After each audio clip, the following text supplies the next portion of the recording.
सरू एक छोटे से गांव की होशियार और सपनों से भरी लड़की थी। उसके पिता किसान थे और मां घर संभालती थी। परिवार ज्यादा पढ़ा लिखा नहीं था, लेकिन सरू के पढ़ने की लगन देखकर सबने उसका साथ दिया।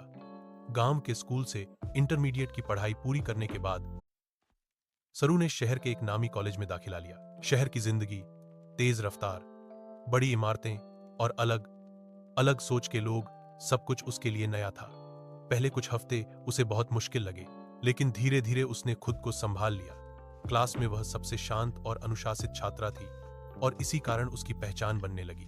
कॉलेज में एक नया चेहरा था, राज, युवा और प्रेरणादायक प्रोफेसर। उसने हाल ही में पीएचडी की थी और कॉलेज में बतौर लेक्चरर शामिल हुआ था। राज पढ़ाने का तरीका अलग था। वह सिर्फ किताबें नहीं पढ़ाता, जिंदगी के उदाहरणों से विषय को समझाता था। सरू उसकी क्लास मिस नहीं करती थी। धीरे धीरे राज की नजर भी उस पर पड़ी। वह देख सकता था कि इस लड़की में कुछ खास है, लगन, अनुशासन और एक अलग सी मासूमियत। एक दिन सरू ने एक प्रोजेक्ट में बेहतरीन काम किया। राज ने उसकी सराहना की और वहीं से बातचीत की शुरुआत हुई। शुरुआती बातचीत पढ़ाई तक ही सीमित रही, लेकिन फिर दोनों को एहसास हुआ कि उनके विचार मिलते हैं। दोनों को किताबें पढ़ना पसंद था, चाय के कप पर लंबी बातें करना अच्छा लगता था।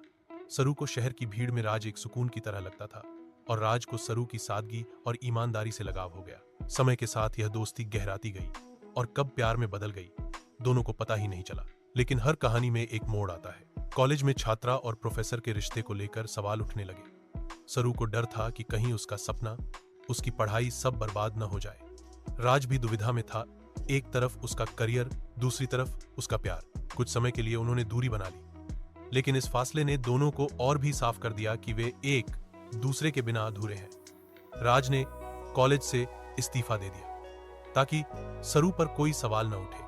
वह रिसर्च में चला गया और अपनी पढ़ाई में जुट गया। सरू ने भी मेहनत की और यूनिवर्सिटी में टॉप किया। ग्रेजुएशन के दिन जब उसे गोल्ड मेडल दिया जा रहा था, राज भी वहां मौजूद था, एक सामान्य दर्शक की तरह। लेकिन जब सरू ने मंच से बोलना शुरू किया तो वह मुस्कुराई और कहा,